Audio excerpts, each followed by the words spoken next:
versículos del 1 al 5. En el principio era el Verbo, y el Verbo era con Dios, y el Verbo era Dios. Este era en el principio con Dios.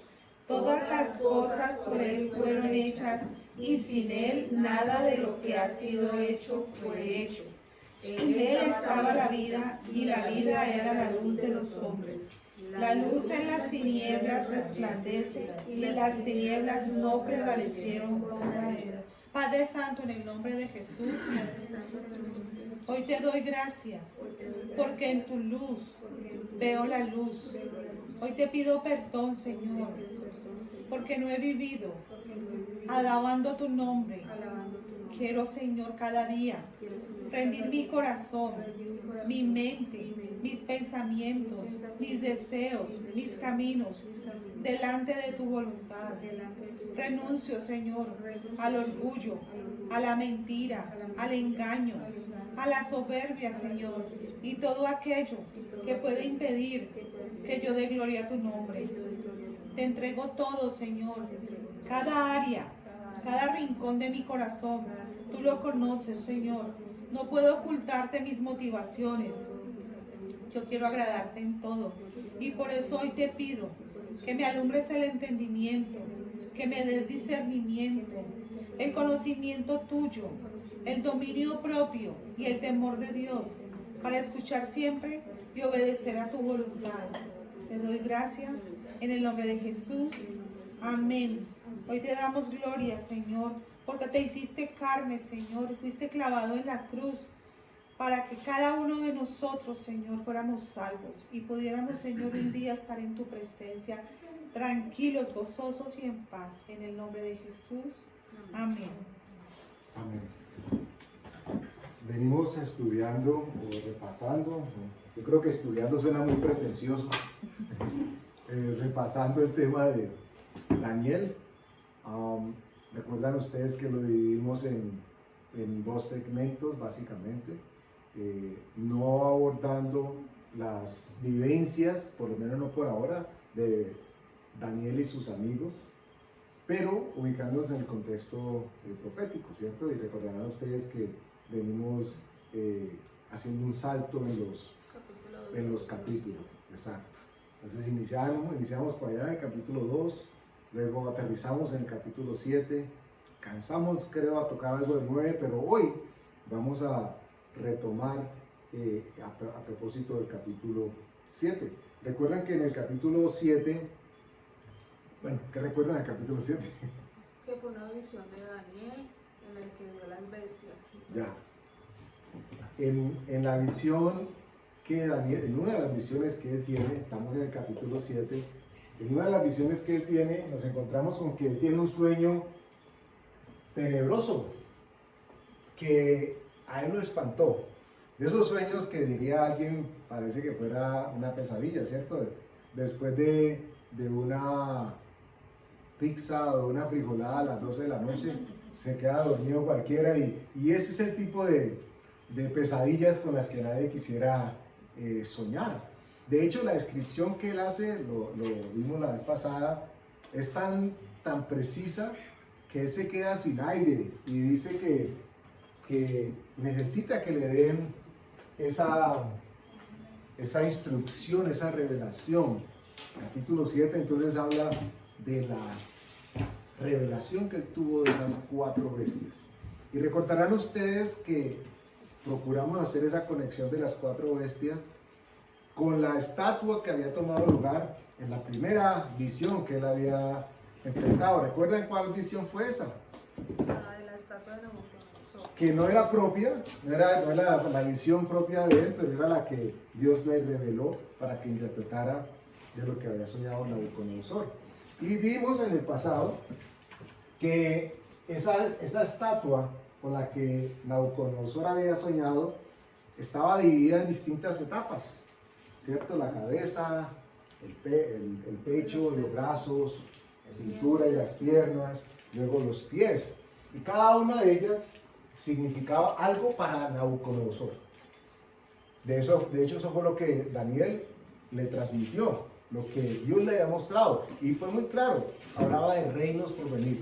Y si ustedes notan, cada apreciación, cada interpretación que Daniel hace acerca de la profecía, toda tiene que ver a propósito de reinos por venir. Y vale la pena aclarar o contar de nuevo que en la línea cronológica en la que todo eso sucede, Daniel está 600 años atrás, antes. Es decir que cuando uno habla de profetas, verdaderamente podría ubicarlo a él en ese contexto de profetas. Porque alguien decía por ahí que profetizar para atrás es muy fácil. ¿Cierto? Si uno ahora mira lo que pasó y dice, ay, es que eso pasó así, así, así, pues nosotros ya lo sabemos. Pero él dio un lujo de detalles y ahorita vamos a entrarnos un poco más en eso. De una manera tan tremenda que parece que él hubiera viajado, podríamos decir, en el tiempo. Y literalmente, prácticamente eso es lo que termina sucediendo. Hago una pausa aquí, me parece que es necesaria, porque todos tenemos una dimensión en la que nos movemos, bueno, varias dimensiones, pero básicamente hay una que es la que entendemos y es la que nos permite mantener un contexto de tiempo y espacio. Sin el tiempo nosotros estaríamos totalmente locos y sin ideas. Como un astronauta, si has visto alguna vez una película de un astronauta que por allá, en su traje todo presurizado y todo bonito, se le reventó el cordón umbilical y quedó dando vueltas en el espacio. No hay tiempo. Termina esa persona seguramente muriendo. Bueno, Dios no está ubicado en la misma dimensión en la que nosotros nos encontramos. Esto es vital que lo entendamos. Ubiquemos una especie de línea divisoria, imaginaria por supuesto, en la que de aquí para allá se establecieron límites de tiempo para que el ser humano pudiese tener una percepción de cuál era su realidad inmediata. Pero Dios no está del lado de acá, en la dimensión en la que el ser humano se mueve, que es de tiempo y espacio, sino que Él está del lado de acá. Y cuando está del lado de acá, está en algo que el término podría decir es atempóreo. Es decir, que está por fuera de todo contexto de tiempo. Entonces miren ustedes, y permítanme el atrevimiento de simplemente personificar, si Dios está del lado de acá, esta línea, pues de allá están pensando en enero, febrero, marzo, abril, diciembre, las 7 de la mañana, las 9 de la noche, ¿cierto? 15 años, 20 años, 600 años, 1000 años, y el que está del lado de acá no tiene por qué suscribirse o por qué someterse más bien a ese contexto del tiempo. Cuando esto sucede, cuando alguien que está en el reino donde el tiempo no corre, llega a donde el tiempo sí corre, va a haber cosas y seguramente va a tratar de entender otras, pero cuando lo hacemos de vuelta, cuando el que está acá, por alguna razón, tiene algo que ver con ese momento de la dimensión donde el tiempo no se mueve, no a la manera que lo concibe, las cosas son totalmente distintas. Y nos encontramos al apóstol Pablo, por ejemplo, diciendo, cuando tuvo la visión, ¿cierto?, que fue arrebatado, bueno, ni siquiera visión, pues dice, si en el cuerpo, no lo sé, si en la carne, no lo sé, lo que sí sé es que Dios nos permitió vivir esa visión. Entonces, cuando él llega al espacio donde ya no se mueve el tiempo, la dimensión como el ser humano la concibe, él ya no tiene idea de si eso pasó en tanto tiempo, si se demoró tanto tiempo. Solamente tiene referentes de acuerdo a cómo, en este caso, a Daniel, los ángeles le muestran, como en el caso de Pablo, cuando el Espíritu Santo lo instruye, o cuando Juan está por allá en el Apocalipsis, que le es revelado, porque el anciano le pregunta, porque un ángel le dice, y empieza él a decir, hablo de Juan en el Apocalipsis, después de esto vi, después de aquello vi. Y notan ustedes, lo vamos a referenciar ahora, que nos encontramos con unos referentes del tiempo en la Escritura que no son necesariamente los nuestros, si bien los aterrizan un poco para que nosotros podamos entender. Y este va a ser uno de esos ejemplos, porque el profeta Daniel termina encontrándose con unos referentes. El sueño que él tiene, la visión que tiene de las 70 semanas. Pero nos vamos a encontrar con que estas 70 semanas no son 70 semanas de 7 días, sino que son 70 semanas de años. Y entonces a nosotros nos dicen, te vamos a pagar en 2 semanas en el trabajo, ¿cierto? Entonces se está contando ¿cuántos días? 15. Pero qué tal que le dijeran, no, son 2 semanas en el tiempo de Dios. ¿Y cómo así? Uno diría, no se demora mucho, pero si el acumulado fuera como Dios paga, pues gloria a Dios, sería muchísimo más. Lo que quiero decir con esto es que... Pero entonces eso es importante porque eso nos enseña que cuando nosotros hacemos una oración de petición a Dios y no contesta para mañana que necesito, es en el tiempo de Dios y no en el mío. De hecho, es una frase que comúnmente nosotros, todos los creyentes, utilizamos a propósito de que se haga en el tiempo de Dios y no el mío. Y nosotros tenemos que ser un poco más detallistas, más precisos con esa petición. Que Dios tenga misericordia y se haga su voluntad, o en su tiempo o en el nuestro. Porque si siempre vamos a recurrir al tiempo de Él, el profeta Daniel, de hecho ustedes seguramente si no lo han leído lo van a leer, él recibe una revelación, y estoy saltando pero porque, bueno, estamos tratando de tejer. Él recibe una revelación cuando él se da cuenta de que por tiempo se debe estar cumpliendo la palabra que Dios había dado a uno de sus profetas anteriores, a propósito de 70 semanas. Y en el momento en que se da cuenta dice, Señor, yo tengo que orar. Y empieza a orar, a interceder, y a orar, a interceder, y le llegó la respuesta. O sea, aparece el ángel y nada menos y nadie más que Gabriel. O sea, no era Gasparín, era un ángel poderosísimo de parte de Dios. Gavito. Y le dice, desde el momento en que oraste, fueron oídas tus palabras. Entonces seguramente Daniel dice, uy, qué bien, ya la respuesta llegó de parte de Dios. Pero lo que empieza después a narrar es como que 70 semanas están decididas para que tu pueblo, porque él estaba intercediendo para que el pueblo de Israel fuese liberado de ese empoderamiento que tenía el otro imperio a su alrededor. Y de pronto la revelación que recibe es 70 semanas. Entonces seguramente él lo hubiese dicho como cualquiera de nosotros, 70 semanas son ¿cuántos días? El año tiene 52, 50, ¿cierto? No, entonces año y medio más o menos. Y resulta que cuando él empieza a entender la revelación se da cuenta que el tiempo que él tiene concebido no es para nada parecido al que le están instruyendo. La Escritura nos dice en varios momentos a nosotros, inclusive, que un día para Dios es como 1000 años para nosotros. Y pues dependiendo de cómo lo veamos, nos conviene o no nos conviene. Entonces, pues si toca esperar mucho, pues no. Pero si es rápido, qué bueno que sea ya. Y todo eso simplemente para manifestar que los tiempos de Dios literalmente no son los tiempos de nosotros. Y que en el espectro en que Él se mueve, viéndolo desde afuera, nos vería a nosotros, o nos ve a nosotros corriendo de aquí para allá, afanados, tratando de que el tiempo rinda. Y tal vez los mismos ángeles, que la Escritura dice que desconocen cosas que pasan por nuestra mente y nuestro corazón. Y ellos dirán, ¿y estos? ¿Por qué están afanados? Y la palabra dice, por nada estáis afanosos. Y ellos desde por acá, ¿y por qué se afanan? Y no saben que todo esto ya va a acabar. Y no saben que ya pasaron 2000 años y ya pasaron 6000 años. Y la palabra de Dios se ha cumplido de manera prodigiosa cada uno de esos segundos, de esos días. Entonces, esto nos habla de la fidelidad que debemos y que podemos tener en la palabra que Dios ha dado. Para que no solamente quede como un cuento fabulesco, algo chévere que nos cuentan y que nos narran, sino que en efecto en una línea cronológica histórica de tiempo, la palabra se comprueba y se vive así mismo.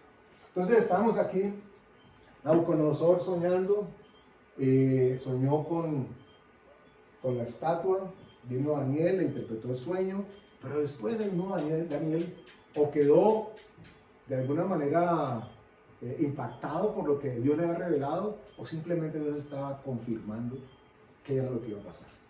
Porque dijimos la vez pasada, las 4 bestias con las que él sueña tienen muchísima relación con la estatua de Nabucodonosor. ¿Recuerdan? Y un repaso pronto. ¿Cuál es la primera bestia? En orden cronológico de la visión. El león. El león. ¿Qué decía del león? Que tenía ¿qué? Alas. Alas como quién. Águila. Alas como las águilas. Luego seguía ¿quién? El oso. El oso.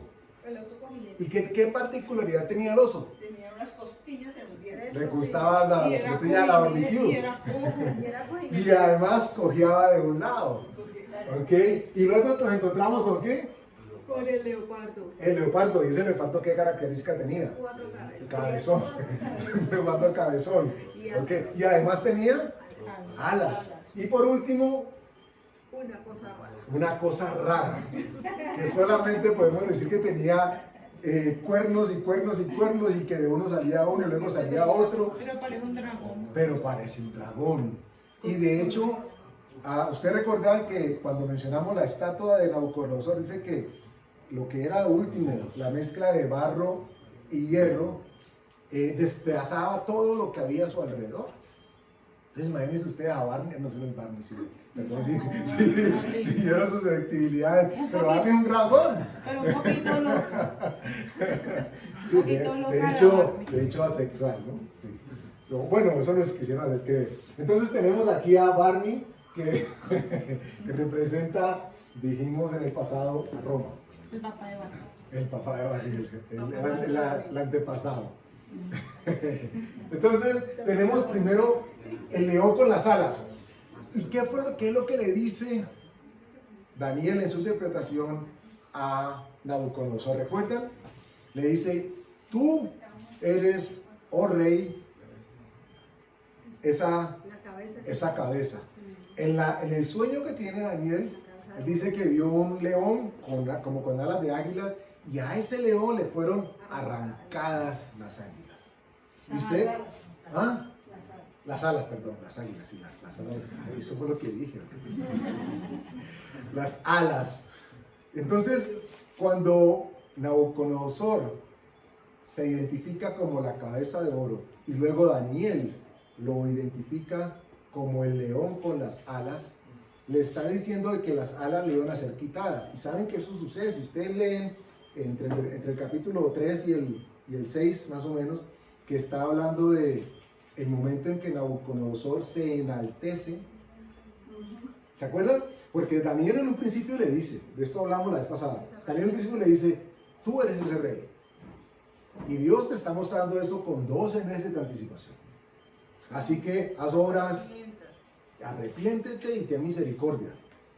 Y resulta que Nabucodonosor se aguantó por 12 meses, pero al día después del 12 mes, dice que salió a la terraza de su castillo y dijo, estos son los reinos que yo he levantado. Le quitó la gloria a Dios. Y en este momento toma lugar, seguramente lo vamos a leer un poco más adelante, toma lugar cuando Daniel le dice que a ese león que estaba ubicado en la cabeza de la estatua, le fueron quitadas las alas. Y dice la escritura de Nabucodonosor que terminó amarrado al lado de un árbol, como una bestia comiendo pasto. Alguien dice que fumando pasto, no sabemos si fumaba pasto, pero estaba loco. Por 7 años estuvo, imagínense, con toda su gloria, le pusieron alas, es decir, que podría volar con todo lo que representaba ser el león. Sin embargo, como se vanaglorió, las alas le fueron cortadas. Bueno, seguimos entonces. Aquí paramos, hicimos una... ¿Y por qué dice que le fue dado un corazón de hombre? Buena pregunta. Reconoció a Dios. Buena pregunta. ¿Alguien? Una respuesta, una Bueno. reveladora de parte de Dios. Ahí Dios dice que se puso en pie, le dio un corazón de hombre. O sea, yo lo que entiendo allí es que cuando él se arrepiente y cuando él reconoce a Dios, Dios le quita ese corazón de piedra y le da un corazón de carne. O sea, él lo acepta como su hijo. Sí. De hecho, va en 2 vías, o podría ir en las 2 vías. Porque ¿qué sucede normalmente en el corazón del hombre? Se enaltece. Eso le pasó a Nabucodonosor. Por un lado, se enalteció y no podría regresar al arrepentimiento si no fuese a través de que el corazón de él fuese tocado. Dinos, María. Que a mí me parece tenaz eso, que Dios nos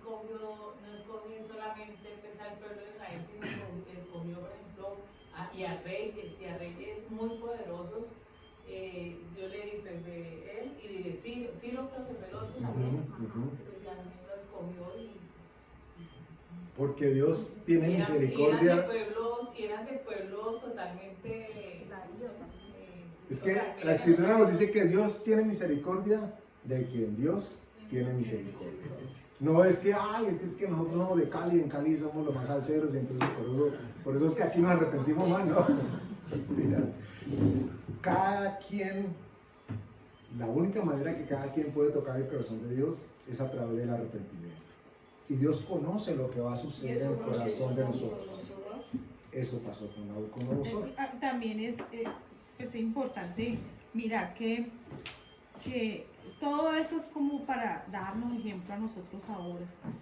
Eso es maravilloso, glorioso, poderoso, de mirar cómo el enaltecimiento de un corazón, y allí es donde cabe la palabra que dice que es muy difícil que un rico entre al reino de los cielos. Él era enriquecido de todo bien que se pudiera desear. Era muy inteligente en todas las cosas que hizo, en todo su manejo de su reino, ¿cierto? ¿Y de dónde venía eso? De Dios. Pero aparte de eso nos muestra cómo la palabra ahora nos enseña de que lo difícil que es que un rico entre al reino de los cielos, cuando no reconoce su necesidad de Dios. No es porque sea rico. No es porque sea rico, es que él no, el problema es la riqueza, es el lugar que está ocupando esa riqueza, y como el rico se cree grande y está enaltecido en su corazón, pero Dios puede tener misericordia de traerlo al arrepentimiento. Nadie se puede arrepentir porque decidió arrepentirse. El arrepentimiento es un don de Dios. Si Dios no da arrepentimiento, cuando estemos orando por alguien y veamos que no se arrepiente, es pedirle a Dios que tenga misericordia y que le dé el don de arrepentirse, como es el don de la fe. Si Dios no lo da, nadie lo puede recibir. Eso que le pasó a este señor es para enseñarnos a nosotros que así puede ser el hombre más altivo, más grande, pero si está en los planes de Dios, en su propósito de salvar su alma, lo va a traer al arrepentimiento. Amén. Apocalipsis, no lo busquen, simplemente básico. Apocalipsis capítulo 3, cuando menciona la iglesia, la Odisea, hace mención acerca de una iglesia tibia. Y lo que por supuesto inmediatamente nosotros asociamos con tibieza, porque allí después nos da indicios, es de que ni es frío ni es caliente. Entonces dice, no, es que está indeciso, tiene problemas de emociones y de personalidades. Sin embargo, la misma palabra nos termina diciendo allí en Apocalipsis 3, nos dice el significado de por qué llama tibio a la iglesia de la Odisea. Y dice, por cuanto te crees rico y que no tienes necesidad de nada. Cuando entendemos eso y pensamos, como lo decía bien Martica ahora, a propósito del corazón enaltecido del rico, una persona puede ser paupérrimamente pobre y de un corazón completamente soberbio, esa sería la palabra, ¿ok? Que cree que no tiene necesidad de nada. Y por eso la Escritura dice que Dios anda buscando pobres de espíritu, no los que vivan en el distrito X o Y, sino aquellos que tengamos necesidad y conciencia de que siempre tenemos necesidad de parte de Dios. Eso nos convierte en siempre estar hambrientos de Él. Es importante que lo tengamos en cuenta. Bueno, rápido retomo esto. Hicimos un esquema en donde establecíamos los reinos, los 4 reinos, los capítulos en los que sucedía, Daniel 2 y luego Daniel 7, y la correspondencia que tenían cada una de esas bestias. Estas 4 bestias, dice Daniel 7:17, grandes bestias, son 4 reyes que se levantarán en la tierra. Entonces ahí ya uno no tenía necesidad de ir a buscar al profeta para que le dijera qué significaba la visión. Ya ahí Daniel había dicho qué era lo que significaban las 4 bestias. Mientras nosotros aquí estamos pensando, uy, ¿qué será? No, ya dijo, son reinos que van a venir. Entonces siempre Daniel estuvo hablando a propósito de lo que se iba a vivir. Y estos reinos se van a levantar en la tierra. Y les decía ahora, nos encontramos con que el primero, ¿a quién representaba? La cabeza de oro. Y el sueño de Daniel, el león. con alas, porque era él mismo. Cuando le quitan las alas, pues se quedó sin alas. Ya. Bueno, Las mismas Buena figuras se conclusión. repiten en Apocalipsis, ¿cierto? Sí, correcto. Perdón, omití mencionar algo aquí. Dentro del esquema de los imperios que vimos, ¿cuál es este imperio? Babilónico. El imperio babilónico. ¿Ok? Importante porque ahorita lo vamos a retomar. Luego tenemos al imperio medo-persa, que es el que representa en la estatua qué parte del cuerpo, Los pechos. el pecho. Y miren ustedes que tiene en su boca 3 costillas. Y costillar fresco, chévere, una barbecue le gustaba. Pero resulta, leños y carbón. leños y carbón. Pero resulta que estas 3 costillas representan los 3 reinos que el imperio medo-persa conquistó. Cada uno de esas costillas fue uno de los reinos que ellos conquistaron.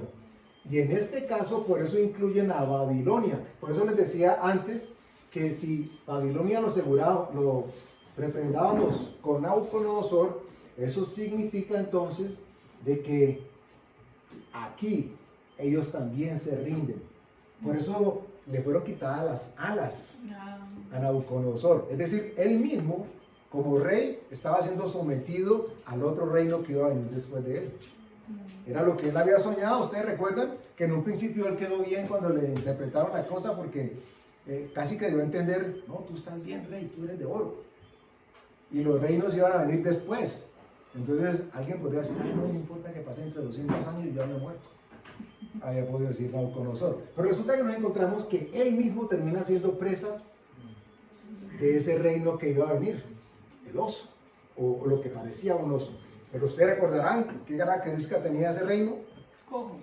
Era de una pierna más larga que la otra, porque fue evidente de que el imperio medo-persa, que estaba dividido en dos, o dividido en dos no, que significaban dos, los medos y los persas. Los persas fueron muchísimo más fuertes que los medos. ¿Okay? Alguien escuchaba decir que de hecho esa era una de las razones por las que en las casas habían alfombras persas y no medos. algo de razón puede que tenga. Entonces, esas 3 costillas corresponden a Lidia, Egipto y Babilonia. Eso fue lo que el oso, que representa el torso y los hombros y los brazos, significa. Abrazó ese imperio. Sigamos. O sea, la de las 3 costillas Es un reino. Reyes, exacto. Reyes y reinos. Pero que él absorbió. Que él absorbió.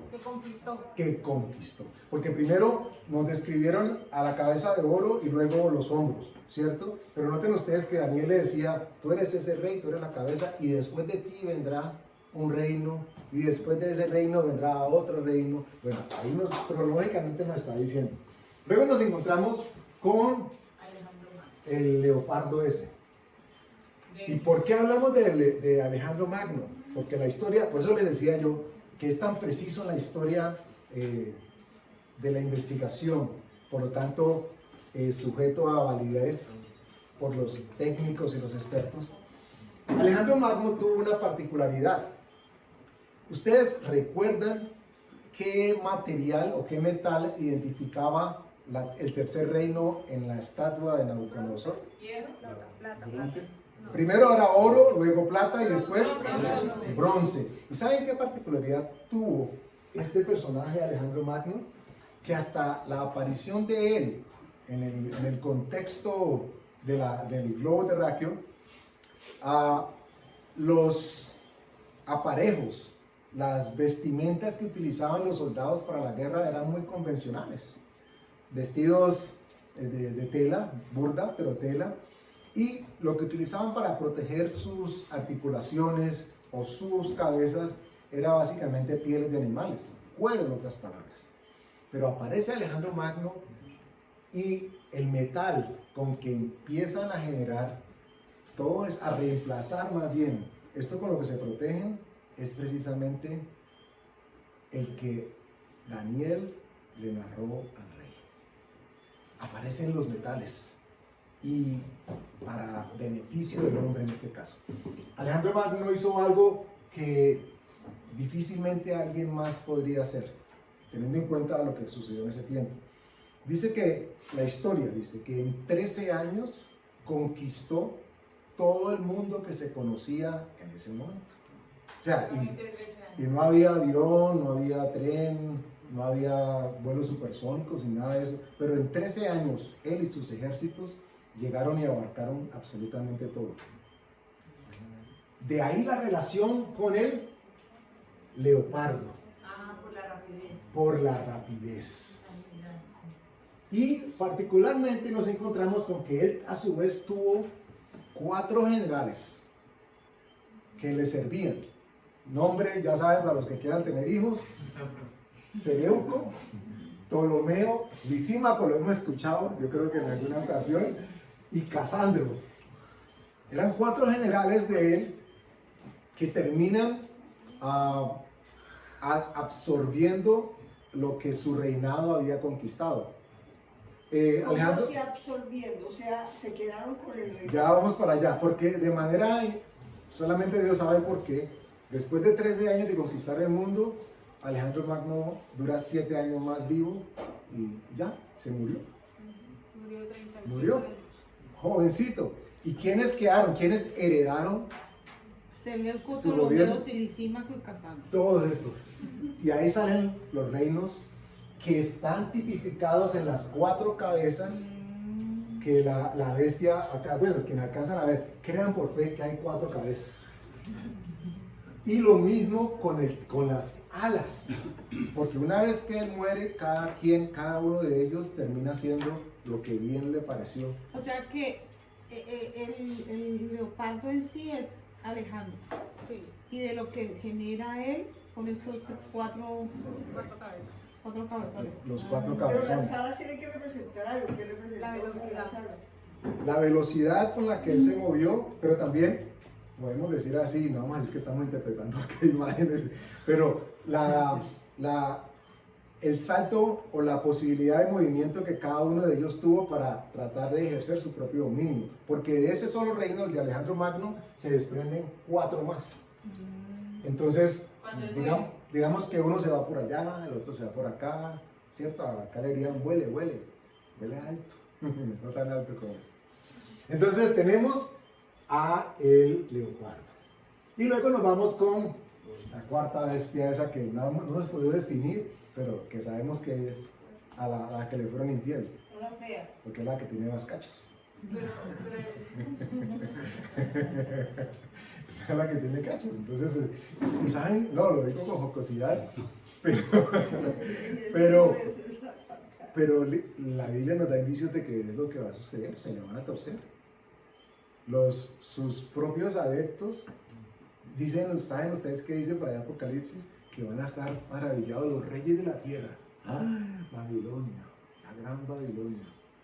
Tú que te creías que estabas encima de todo, mira qué tan bajo has caído.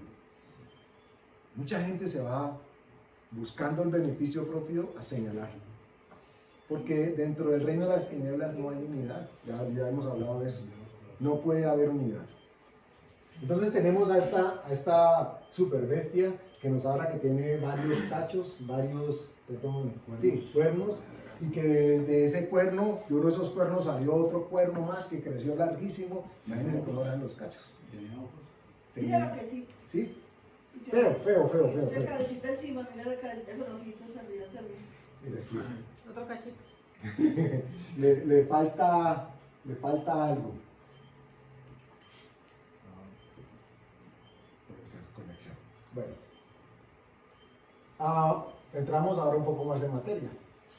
Aquí nos encontramos en Daniel capítulo 9, versículo 24 al 27, que es cuando Daniel recibe la instrucción de parte del ángel, la revelación de lo que son esas semanas. Vamos a leerlo. Versículo 24 dice: 70 semanas están determinadas sobre tu pueblo y sobre tu santa ciudad. para terminar la prevaricación y poner fin al pecado y expiar la iniquidad, para traer la justicia perdurable y sellar la visión y la profecía y ungir al santo de los santos. Paren aquí. Si aquí dice que son 70 semanas, ¿ustedes creen que podría ser suficiente para poner fin al pecado, expiar la iniquidad y para traer justicia perdurable? Sí. Lo dice así. ¿Ok? ¿Cierto? Eso es lo que dice. Pero ¿qué 70 semanas? ¿Las de la quincena? No, 70%. ¿Cierto que no? Mucho tiempo. Bien, Ana. Los judíos entendían que Dios les hablaba a ellos acerca de tiempos de una manera distinta a como nosotros lo percibimos. De hecho, ellos en algún momento dicen que son 70 semanas y hacen énfasis que son de años. Entonces nos vamos a encontrar aquí con varias cositas que podemos dividirlo después en 3 periodos. Pero el 25 dice, sabe pues y entiende que desde la salida de la orden para restaurar y edificar a Jerusalén hasta el Mesías príncipe habrá 7 semanas y 62 semanas. Aquí necesariamente hay que hacer una pausa. Uy, sí. Aquí toca hacer una pausa necesaria. ¿Por qué? Están dando 2 fechas. Porque a pesar de que nos están hablando en semanas, a propósito se hace una pausa. Y cuando uno lee la concordancia que tiene la escritura con la descripción que está haciendo Daniel, vamos a encontrar que en términos de tiempo tiene muchísima coincidencia no es la palabra, muchísima relación. Lo vamos a ver un poco más adelante. Dice que habrá 7 semanas, o sea que las primeras 7 semanas son, ya dijimos, años, entonces no serían semanas de quincenas o de días, sino de años. ¿Cuántos serían en años? 7 semanas. En años. 490. 49 años. ¿Ok? ¿Recuerdan ustedes por allá esto lo hemos leído, Nehemías y Esdras? ¿Recuerdan esos personajes de la Biblia? ¿Qué particularidad tuvieron ellos? Que ellos fueron los que le dieron la orden para reconstruir y para regresar. A ellos Dios usa para restaurar los muros, básicamente la ciudad. Y resulta que la reconstrucción de esa ciudad, de esos muros, toma exactamente 49 años. Las primeras 7 semanas de las que habla Samuel aquí. Y luego, Daniel, perdón. Y luego la siguiente pausa dice, y 62 semanas. Casi que pareciera que es un profesor de matemáticas queriendo que nosotros nos esforcemos para poder hacer las conexiones. ¿Por qué no dicen 69? Exacto. Resulta que es obvio que nos están diciendo que al final de las 7 o entre las 7 va a suceder algo particular y a partir de esa séptima hasta las otras va a suceder otra cosa más.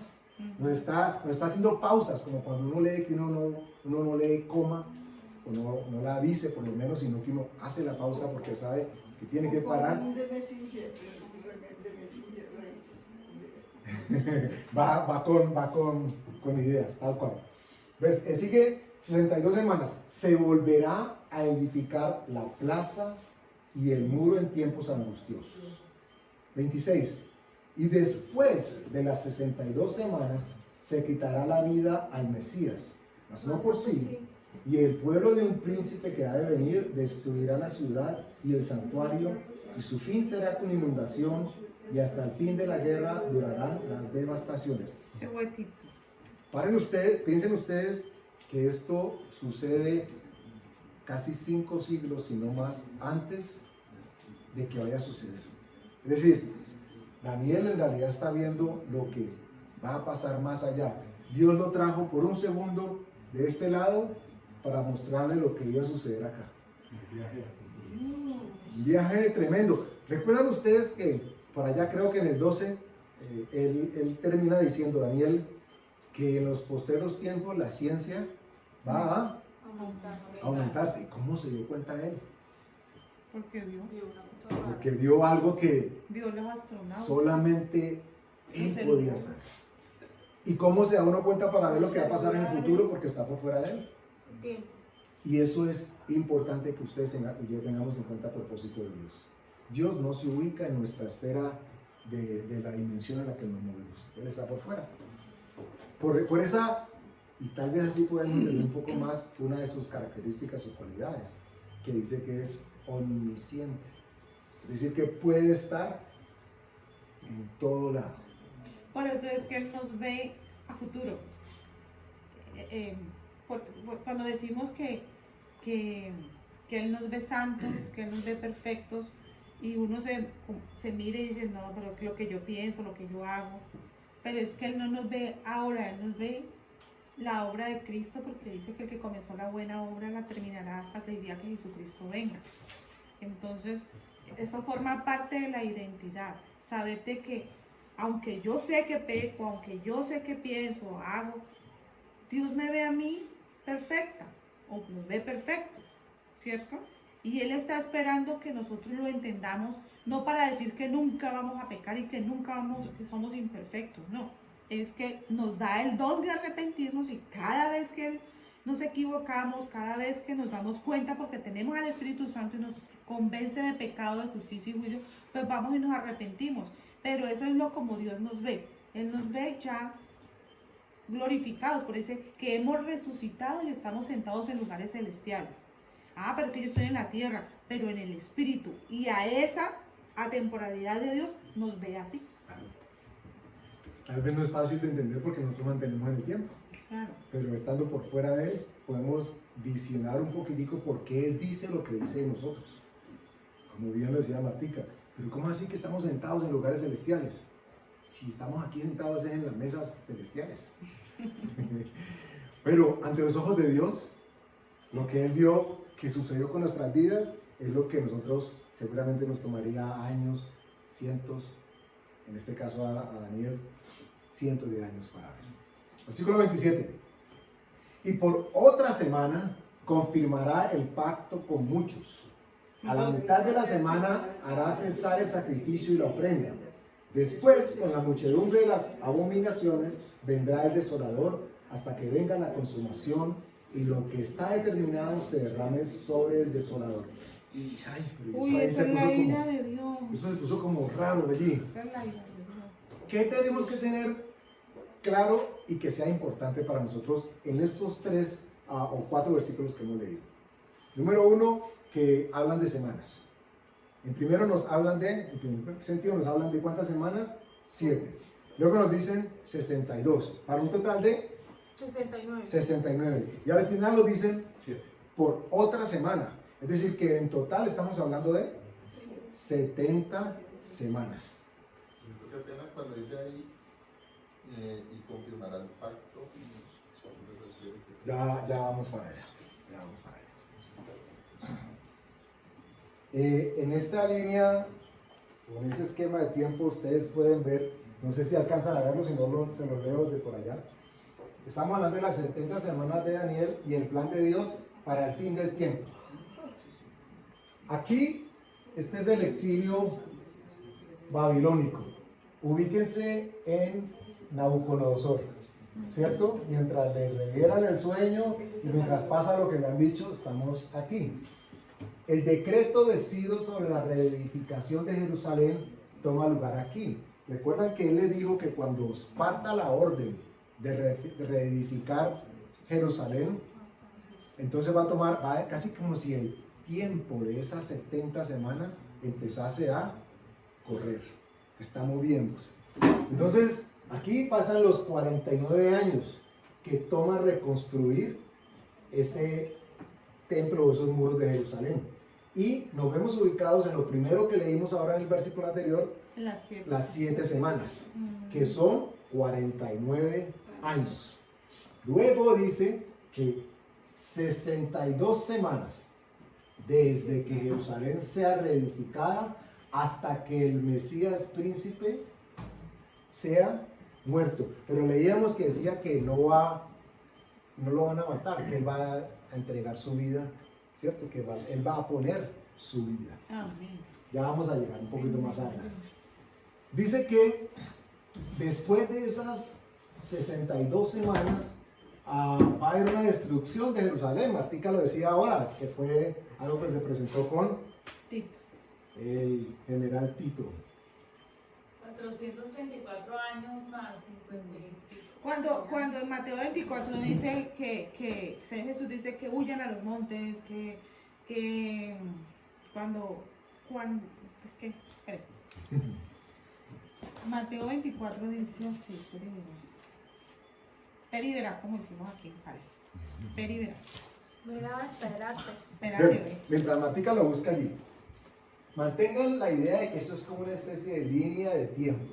Tenemos aquí 7 semanas equivalentes a 49 años, luego tenemos 62 semanas equivalentes a 434 años. Luego de estas 69 semanas, recordarán ustedes que primero dijeron 7 semanas y 62 semanas, y luego hablan como si fuera aparte de una semana. Este es el periodo en el que la iglesia nace, se forma y se transforma. Y hay algo que sucede que no sé si alguno de ustedes lo ha visto, o lo ha entendido, o lo ha escuchado. Es el momento en el que el reloj de Dios, literalmente hablando, se pausa. ¿Por qué se pausa? De esta línea del tiempo, desde que Jesús muere hasta el siguiente evento que vamos a ver, Dios mediante la próxima semana, hay aproximadamente 2000 años. Esos 2000 años forman parte de la pausa que Dios narra en la descripción de las semanas. Por eso es que pasan los años y dicen, hace 2000 años murió Jesús, hace 2000 años murió Jesús. Hace rato están diciendo que Jesús viene, pero Y hace 2000 años que murió. pero no pasa nada. Dicen, no quieren el año de la buena voluntad de Jehová. John preguntaba ahora algo, que qué sucedía, eso de hasta que aparezca la abominación y que se manifieste todo lo que hay que manifestarse. Aquí estamos en una pausa en el tiempo. Aquí han pasado aproximadamente 2000 años y podemos decir que es la era de la iglesia. ¿Qué tiene que suceder para que vuelva a iniciar el cronómetro de Dios de las 70 semanas? ¿Qué debe suceder? La escritura dice que la siguiente semana, la semana que falta, es un tiempo que va a ser de tribulación, de ira, decía ahora Martica. Es que yo decía Daniel. Correcto. Bueno, correcto, no es que decía Martica. Aquí Martica dice. estaba citando a Daniel. Vale la pena la aclaración. El anticristo en este momento dice que hace un acuerdo con Israel. Y en el momento en que se dé este acuerdo, ustedes y yo tenemos que estar atentos a lo que suceda. Pero tal vez vamos a estar atentos a lo que suceda del lado de acá. Del lado de acá con el Señor. ¿Saben por qué? ¿Saben por qué? Porque el siguiente, hay 3 eventos que proféticamente están por cumplirse y que aún no han tomado lugar para que se manifieste o empiece a andar el reloj de Dios esa última semana. Uno de esos eventos es el arrebatamiento de la iglesia. Necesariamente tiene que darse. Antes de la Allá, vamos a llegar allá. Otro tiene que ver con la manifestación del anticristo. ¿Ok? Y luego, entonces, cuando el sacrificio sea quitado. Pero ¿Cómo es el sacrificio? lo que va a tomar lugar en esa última semana. Porque ustedes recuerdan que Apocalipsis nos habla de que va a aparecer una figura que va a ofrecer paz.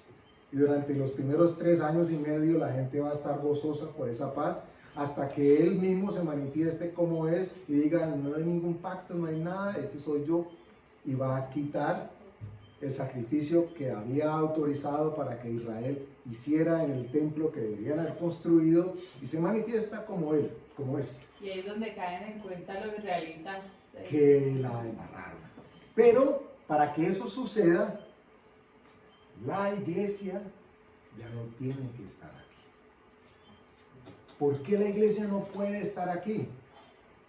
Porque resulta que la escritura nos dice a nosotros, Romanos 11:25, porque no quiero, hermanos, que ignoréis este misterio, es un misterio, para que no seáis arrogantes en cuanto a vosotros mismos, que ha acontecido a Israel endurecimiento en parte hasta que haya entrado la plenitud de los gentiles. Es en parte porque no todos niegan a Jesús. Hay judíos que han aceptado al Señor Jesucristo, pero eso es en parte. Claro, y además porque nos dice, como el corazón de ellos fue endurecido, como consecuencia se abrió el espacio para que la iglesia pudiese ser arropada. Y solamente hasta que dice la escritura, hasta que haya entrado la plenitud de los gentiles. En este caso, nosotros éramos gentiles o somos gentiles a los ojos de los israelitas, pero delante de Dios formamos parte ya de un solo pueblo, de la porque novia. él lo dijo en Efesios, que había quitado la separación que había entre los judíos y los gentiles y había hecho un solo Tal pueblo. cual. Pero o sea que todos los gentiles vamos a ser salvos. Todos los gentiles, aclaramos, que hayan recibido al Señor Jesús en su corazón. Por eso dice la plenitud de los gentiles. Por eso Pablo también dice que ahorita no hay griego ni judío, ya, o sea, nos está diciendo no hay razas, las existen, claro existen, pero nos hizo un solo cuerpo. Cuando venimos en arrepentimiento y fe y aceptamos el sacrificio del Señor Jesucristo, es que puede ser de cualquier raza, pero ya no hay esa separación que había antes. Es que eso era muy marcado. Los judíos por eso se creían lo único que Se creen existía. todavía. Sí, bueno, se creen porque no han aceptado al Señor Jesús en su corazón. Pero cuando ya entendemos eso, nos damos cuenta de que Él ha abierto la puerta a todo el que quiera. Y ahí están los de la India, el musulmán que se quiera arrepentir y reconocer que el Señor Jesús es su Salvador y no Alá. Sí, todos ellos, la puerta está abierta. Estamos en la época de la gracia y eso es para cualquiera. Entonces nos llama gentiles a aquellos que no son judíos. Entonces podría quedar este versículo allí, tus puertas estarán de continuo abiertas y no se cerrarán ni de día ni de noche. ¿Sí? Claro, pero hablando Para de que sea. el momento en que la ciudad, la Nueva Jerusalén, que somos nosotros la iglesia, esté ya Ahí constituida. está hablando de la Nueva Ahí, Jerusalén. exacto, ahí ya no va a haber oportunidad para que entre el mar, por lo tanto no es necesario que cierren puertas. De eso lo vamos a ver un poco más adelante. Ya, hay una pregunta. Después del arrebatamiento, ¿el Espíritu Santo ya no continúa acá? Buena pregunta. Se entiende que no hay manera de tener acceso al arrepentimiento sino por el Espíritu Santo. De hecho, se hablan de dispensaciones, que no es una palabra netamente bíblica, pero que está ejecutada en su contexto. ¿Qué es una dispensación? Es una época, ¿cierto? En este caso, en la gracia, en esos 2000 años después de que Cristo muere, nosotros estamos viviendo una dispensación, que es una pausa que Dios hace para que la gracia se manifieste. El único que puede en este momento poner arrepentimiento sin obras de la carne en el ser humano es el Espíritu Santo. Si la iglesia es arrebatada y creemos que lo va a hacer, también creemos que el Espíritu Santo como ministro de la iglesia va a ser elevada con él. Sin embargo, eso no significa de que el Espíritu Santo no pueda seguir operando. Lo que pasa, O sea que sí, después de eso sí puede haber más gente salva. claro, de hecho la Escritura dice Los que no. son cristianos y que no se van. o los judíos que se conviertan, o los gentiles que se den cuenta de una cosa y la otra y digan, ay madre mía. Digo que les va a tocar. razón, mi mamá, mi papá, mi tío, mi amigo. Pero en ese caso les tocará ya no solamente por convicción y arrepentimiento, sino que ahí Sufrimiento. les va a tocar hacer uso de obras, que en ese caso va a ser negarse a sí mismo. Por eso es tan importante que la iglesia sea administrada con lo trascendental que es de aprendernos a negar a nosotros mismos, nosotros nos vamos a ir, gloria a Dios. Pero en la medida en que la gente entienda que no es lo que desea, lo que le va a traer la felicidad duradera, sino que puede pensar con más tranquilidad y más conveniencia, esa gente en su momento podría decidir, yo puedo decir que sí ahora a la marca de la bestia y tengo las 2 libras de arroz que me prometieron. Es que ese es el entrenamiento de la vacuna. Pero Es ¿qué el entrenamiento total.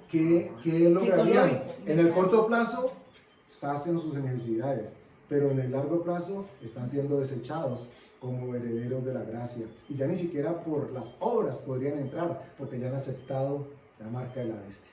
Entonces, el que está siendo ejercitado en negarse a sí mismo, podría llegar a un momento de decir, si digo que sí, me dan las 2 libras de arroz. Y vivo no sé cuántos días más. Pero si digo que no, me matan y voy a la presencia de Dios. Y ahí es donde empiezan a aparecer lo que tú preguntabas ahora, Alejandro. ¿Van a ser salvos? Sí, gente va a entregar su vida. Porque van a preferir decir, nosotros recibimos a Cristo y creemos que Él es nuestro Salvador. Como la firmeza que Daniel A pesar expresó, de- a pesar de sus circunstancias. Yo creo, esto es mi apreciación personal, que va a ser como en los tiempos del Antiguo Testamento, el Espíritu va y viene. ¿Se acuerdan? Ajá, sí. Sobre el corazón de aquel, el Señor le mandará el Espíritu Santo, le ayudará a perseverar, porque será tiempo de permanecer y perseverar. Muy duro, muy duro. Por eso, en esta época de la gracia, mientras más compartamos de la salvación, mientras estemos orando e intercediendo por nuestra familia y clamemos con lágrimas y temblor delante de Dios, que Dios tenga misericordia, porque es que Dios tiene misericordia de Por eso quien la Él Escritura quiere. dice que bienaventurados los que creen Sin ver. Otra pregunta respecto a la marca de la bestia, ¿es literal o la gente puede ser engañada para, o sea, como, digamos, hacerlo colocar sin que usted se dé cuenta y ya, de mal? Yo tengo, y perdóname si hablo en primera persona, pero tengo una apreciación al respecto. Y lo he compartido desde otras miradas con ustedes.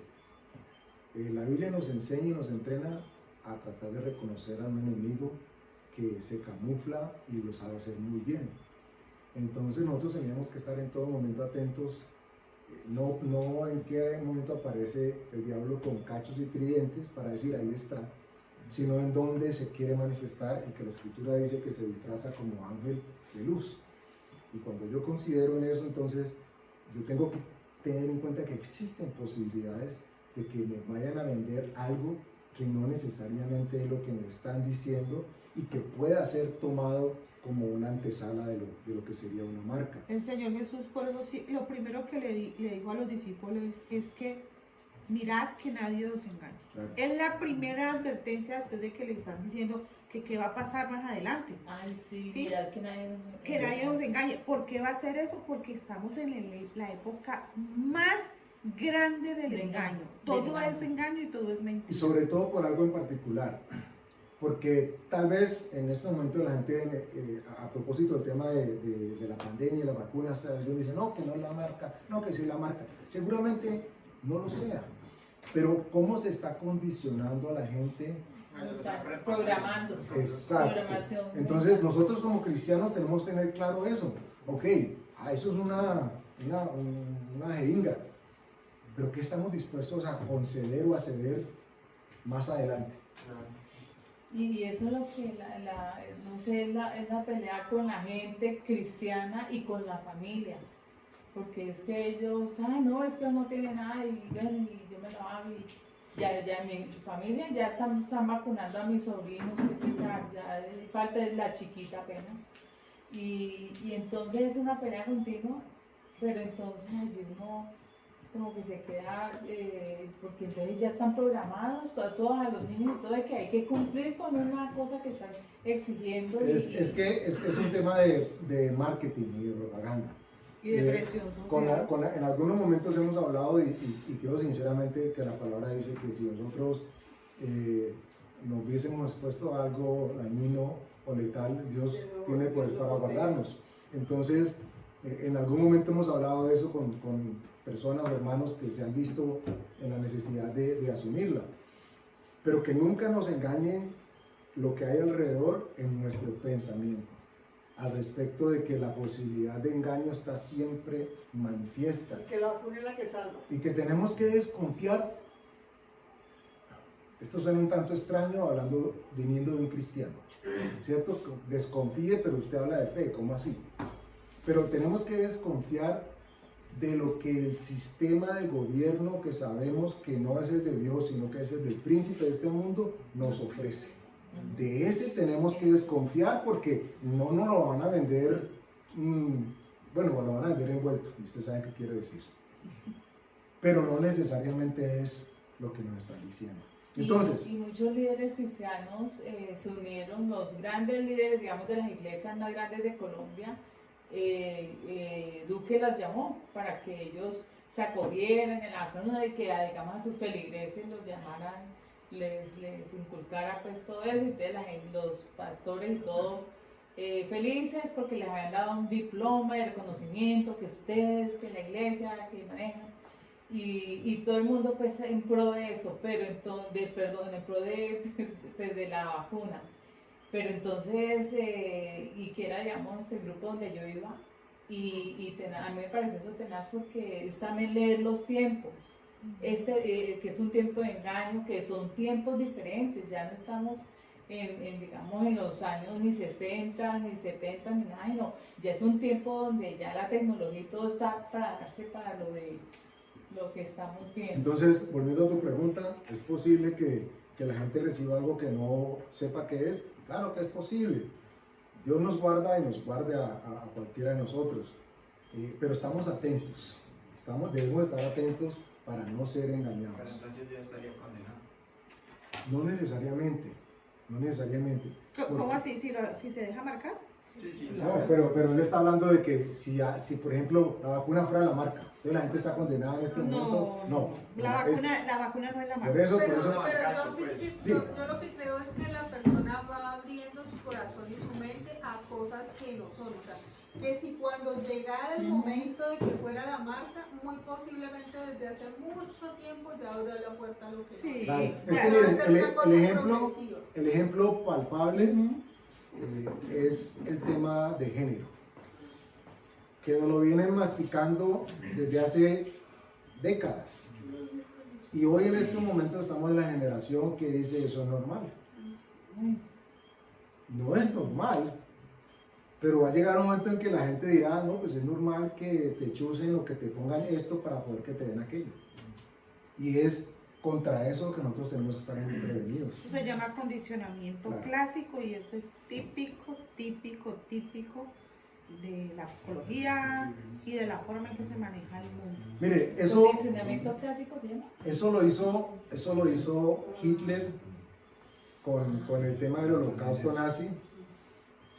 Ellos tenían un ministerio de la propaganda. Hitler creó a alguien que se encargara de promocionar el régimen para que la población en primera instancia se lo creyera absolutamente todo. No importan los vejámenes que hicieran, no importa qué sacrificios, qué gente mataran, ellos creían en lo que les decía El Führer. en la propaganda. Y si ustedes notan, de esto hablamos el año pasado con algo de certeza o de constancia, estamos en tiempos muy parecidos a propósito de la desinformación mediática y todo lo que nos dicen y nos mastican. ¿Ustedes saben quién es Orwell? Un escritor. Sí. Bueno, un mundo totalmente distópico, donde lo impensable iba a suceder, donde la gente iba a ser condicionada. Y quien hubiese leído un libro de él diría, wow, tan exagerado. Pero en estos días dirían, no está tan loco el ¿Ese señor. es el Gran Hermano? Ese es el del Gran Hermano. Donde todo está siendo visto por una misma persona, está siendo juzgado, está siendo retado y está siendo condicionado. Si no actúa como los demás, todos señalan. En un libro, una parte de un libro de él, hay un señor que tiene su hija y mientras el señor duerme, él sueña y dice algo que es inapropiado de acuerdo a lo que todos los demás piensan. La niña ya fue educada para que identificara cuando alguien extraño al pensamiento del status quo se manifestara. El Señor en el sueño dice algo en contra del gobierno y la niña, como de 6 años, va y llama a la policía y lo señala y lo entrega. Entonces al Señor lo matan después, porque la niña está convencida de que está haciendo lo correcto, porque es lo que le enseñaron, es lo que le vendieron, es lo que aprendió. Eso está haciendo el sistema con el mundo entero. Contra toda lógica, contra toda lógica, están obligando a hacer cosas que en otro momento sería impensable. Hoy leía en El País, por ejemplo, están preocupados porque aquí en Cali todavía la mitad de las mujeres embarazadas no están vulnerables ante el COVID. Y uno dice, ¿en serio? Pero si a las mujeres embarazadas las protegen de tomarse un acetaminofén, porque quieren guardar la vida del bebé, que sea afectado lo menos posible, y están diciendo de que están vulnerables porque no se han todavía inoculado.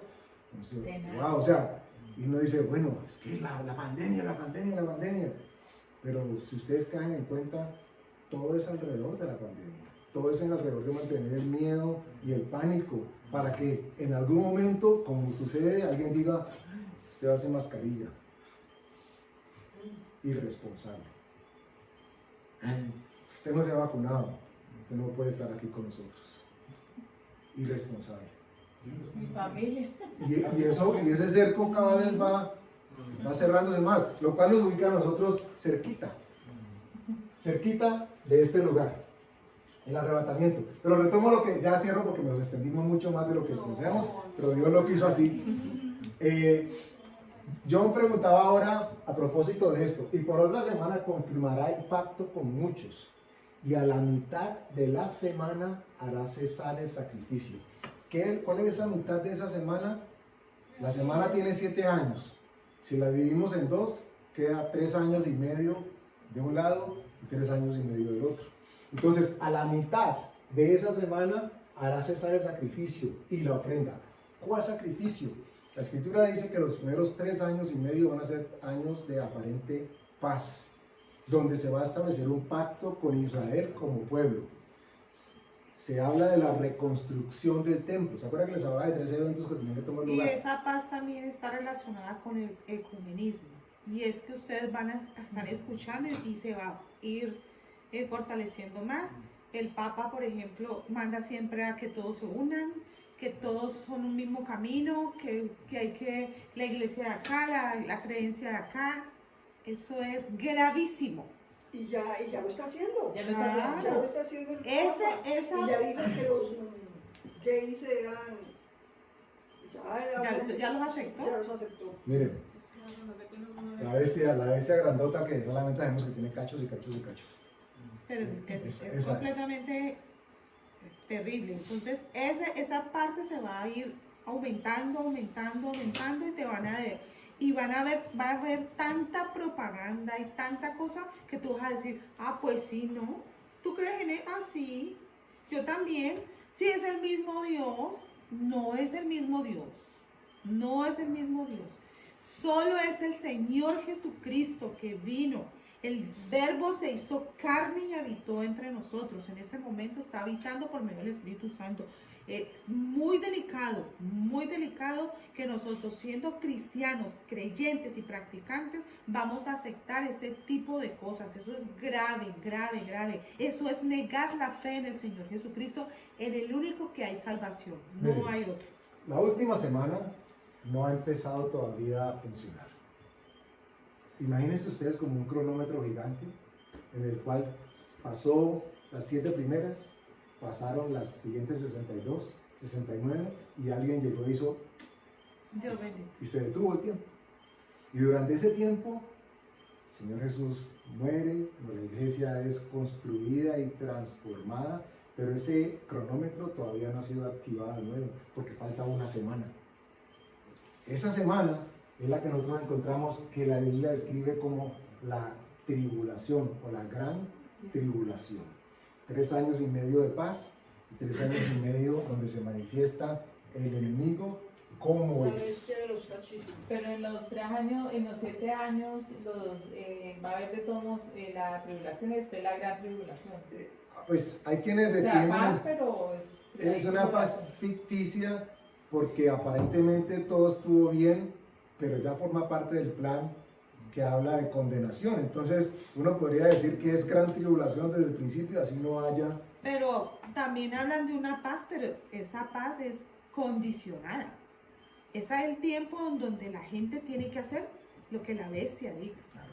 Y es condicionada porque entonces, por eso se está surgiendo en que el gobierno mantenga a la gente. Ajá. Eso forma parte del adoctrinamiento. Porque la gente tiene que hacer lo que el gobierno diga y van a estar felices. Ajá. ¿Y por qué cogen a este tipo de primera, segunda y tercera línea? Porque son los más necesitados. Entonces, entre más se... Con dinero. Claro, esa época va a ser una época de condicionamiento total. Por eso es un empezar en el condicionamiento. Eso es una prueba y un ensayo con esta pandemia y este tipo de cosas. En esa época de paz, porque todo el mundo va a tener que comer. ¿Qué le preocupa a la gente? El Comida. comer, el vestir, el beber, el pasar algo, pero no va a haber libertad. Es una paz mentirosa y es una paz para esas personas, sobre todo aquellas que nunca conocieron nada de Dios y que simplemente se dedicaron, lo que pasa con que no quiero decirlo, pero que solamente se preocupan por comer y por vivir. Para esa gente va a haber paz, es que ellos no tienen paz, primero porque no tienen al Señor Jesús en su corazón y tienen unas necesidades tan tenaces. Entonces, ¿qué hace el gobierno? Por eso es que los apoyan, por eso es que los acogen, porque es que estas son el tipo de personas que van a ir arrastrando a otros, arrastrando a otros, arrastrando a otros. Y no se trata de educación, es que pobrecitos no pudieron estudiar, eso no es de educación. Eso no Pero eso pasa en China y en China la gente no es feliz y puede una vez estudiar o casi todo el mundo tiene pero trabajo, no son libres. pero no son libres. No son libres. Y nadie va a poder ser libre si no tiene el Señor Jesús, porque Él vino a darnos libertad. Por eso la Escritura dice que seremos verdaderamente libres. Con la ayuda de Dios, exploraremos mucho más a fondo el tema de la última semana, la próxima semana, en términos de tiempos. Hoy nos extendimos más, pero pues yo creo que valió la pena.